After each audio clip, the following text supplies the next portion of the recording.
किया गया है सीरिया वायुसेना के बेस पर, जहां एक तरफ विद्रोही गुट की तरफ से बड़ा हमला यहां पर किया गया है। बड़ी जानकारी, बड़ी अपडेट इस वक्त।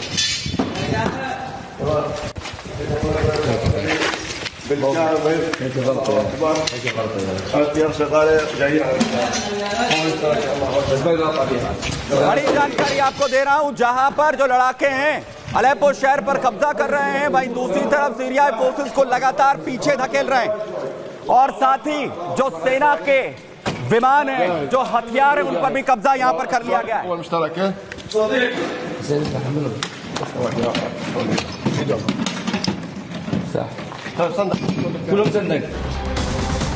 और वहीं इराक को लेकर बड़ा डेवलपमेंट ये कि इराक की तरफ से अपनी स्पेशल फोर्स को रवाना यहां पर किया गया है, जो सीरिया में पूरी मदद यहां पर नजर आएगी और इसमें कमांडर को भी भेजा गया है। सीरिया की इमाम अली ब्रिगेड जो रवाना की गई है, सीरिया पहुंची है इमाम अली ब्रिगेड। यहां पर आपको बता दें, इराक की ओर से मदद करने के लिए इराक की स्पेशल फोर्स है, जो अब पूरी तरह से सीरिया फोर्सेस के साथ खड़ी हुई नजर आएगी। और इसमें सबसे बड़ी बात ये, जिसमें इजराइल को भी रवाना किया गया है। इजराइल सीरिया फोर्स का वो कमांडर है जो रवाना यहां पर हुआ है, अबू इजराइल, और जिसमें यह कहा जाता है कि सबसे खतरनाक कमांडर्स में से एक है।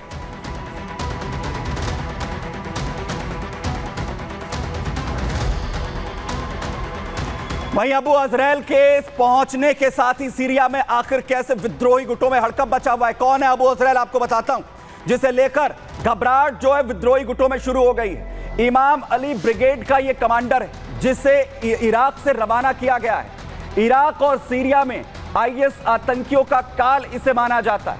वहीं कुल्हाड़ी वाले कातिल के नाम से भी यह बेहद फेमस है, मशहूर है। इराक में रैम्बो के नाम से भी अबू इजराइल को जाना जाता है और इराक में अकेले 1500 आतंकियों को यह अकेले ढेर कर चुका है। और इसीलिए यह कहा जा रहा है कि अगर सीरिया फोर्सेस के समर्थन में अबू इजराइल पहुंच रहा है तो विद्रोहियों की शामत आने वाली है। अबू इजराइल आखिर खतरनाक है, जिसे लेकर घबराहट यहां पर देखने को मिल रही है। मैं बड़ी अपडेट आपको बताऊं, सीरिया के इदलिब शहर पर भी विद्रोहियों के गुट के कब्जे का दावा। बड़ी अपडेट, अलेप्पो शहर के बाद इदलिब पर भी दावा किया जा रहा है। बड़ी अपडेट आ रही है, बड़ी जानकारी। सीरिया में हालात लगातार बदलते हुए, मुश्किलों में असद सरकार, सीरिया फोर्सेस अपने हथियार डालती हुई दिख रही हैं और लगातार जो विद्रोही गुट हैं, जो लड़ाके हैं एचटीएस के, वो अलग अलग कब्जे कर रहे हैं। अलेप्पो के बाद इदलिब में कब्जे का बड़ा दावा, हिजबुल्लाह के अंडरग्राउंड ठिकानों पर भी कब्जे का दावा यहां पर किया जा रहा है। बड़ी जानकारी इस वक्त सीरिया में लगातार बड़े डेवलपमेंट होते हुए।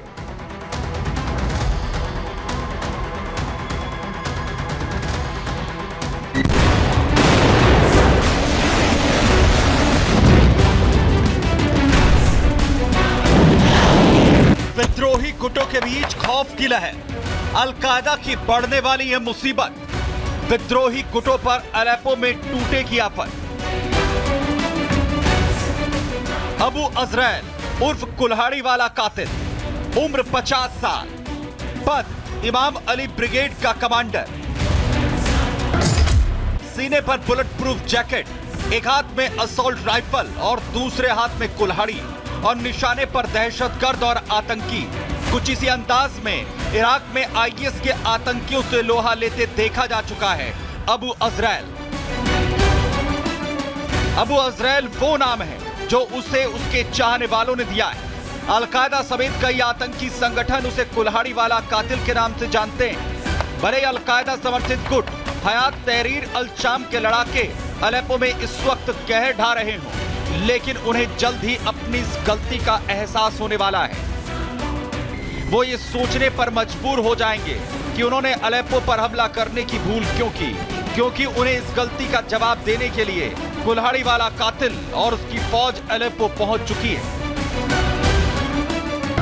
अबू इजराइल कितना खतरनाक है, ये आईएस आतंकी बखूबी जानते हैं, जिन्होंने कभी इराक में दहशत मचा रखी थी। अबू इजराइल और उसकी ब्रिगेड को उस वक्त आईएस आतंकी मौत के दूसरे नाम से जानते थे। अबू इजराइल ने अकेले ही 1500 आतंकियों को मौत की नींद सुलाया था। इजराइल की जिंदगी का एक ही मकसद था, आईएस का खात्मा, और वो भी, लेकिन अब इजराइल के जिम्मे एक नया काम आ चुका है और वो है सीरिया में अलकायदा समर्थित विद्रोही गुटों का सफाया। और उस काम को अंजाम देने तक पहुंचने के लिए इजराइल सीरिया पहुंच चुका है। Bureau report, Republic Bharat.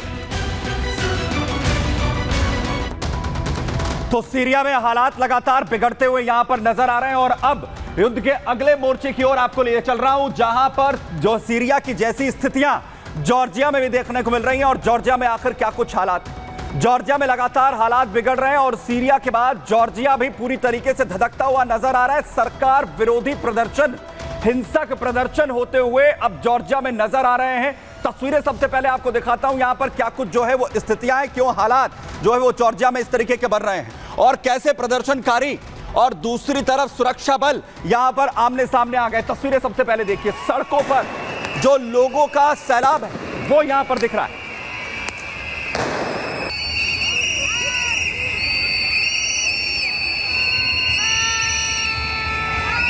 सरकार विरोधी यह प्रदर्शन है, सरकार के खिलाफ कोबा खिद से सरकार जिसका विरोध लोग यहां पर कर रहे हैं। और जैसे ही प्रदर्शनों की शुरुआत यहां पर हुई, प्रदर्शनकारी संसद तक पहुंच गए, संसद की इमारत तक पहुंच गए और संसद के अंदर तमाम प्रदर्शनकारी जा घुसे। वहां पर प्रदर्शन सरकार के खिलाफ किए जा रहे हैं, आवाज उठाई जा रही है, नाराजगी है सरकार से।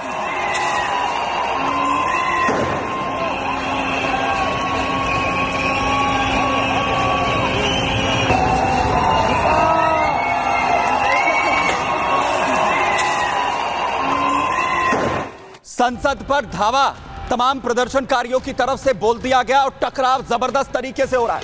टकराव देखिए, पुलिस और प्रदर्शनकारियों के बीच में लगातार पुलिस पर भी टारगेट किया जा रहा है, जो हमले लगातार यहां पर हो रहे हैं।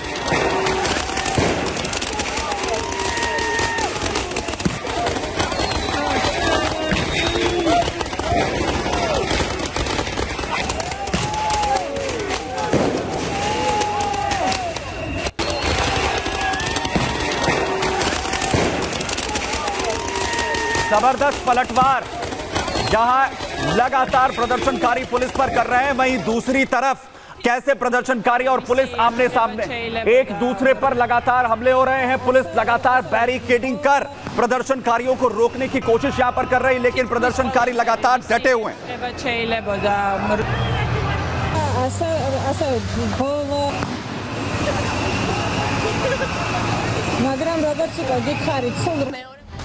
लेकिन यह हालात आखिर जॉर्जिया में क्यों बनते हुए नजर आ रहे हैं, ये स्थितियां आखिर क्यों बन गई, आपको बताता हूं कि आखिर क्या कुछ वहां पर हुआ है। जॉर्जिया में दरअसल उग्र प्रदर्शनकारी होकर सड़कों पर आ चुके हैं, लगातार प्रदर्शन चल रहे हैं, पुलिस और प्रदर्शनकारियों में लगातार झड़प हो रही है, हमले हो रहे हैं एक दूसरे पर, पुलिस को भी लगातार निशाना बनाया जा रहा है। जॉर्जिया में संसद को भी निशाना बनाया गया, संसद तक प्रदर्शनकारी जा पहुंचे, संसद में घुस गए, सरकारी संपत्ति को नुकसान पहुंचाया जा रहा है, आग के हवाले कर दिया जा रहा है।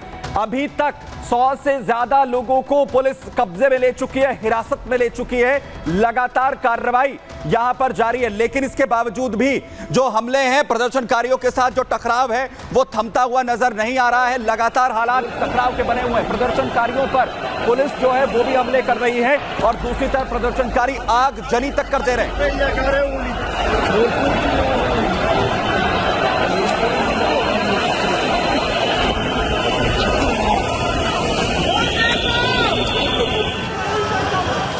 वहीं दूसरी तरफ वाटर कैनन का इस्तेमाल किया जा रहा है, वाटर कैनन का इस्तेमाल कर पुलिस इन्हें खदेड़ने की कोशिश यहां पर कर रही है। और ये सब कुछ हो रहा है ईयू में शामिल ना होने के फैसले को लेकर, जिसमें सरकार अब 2028 तक इस पर रोक लगा रही है।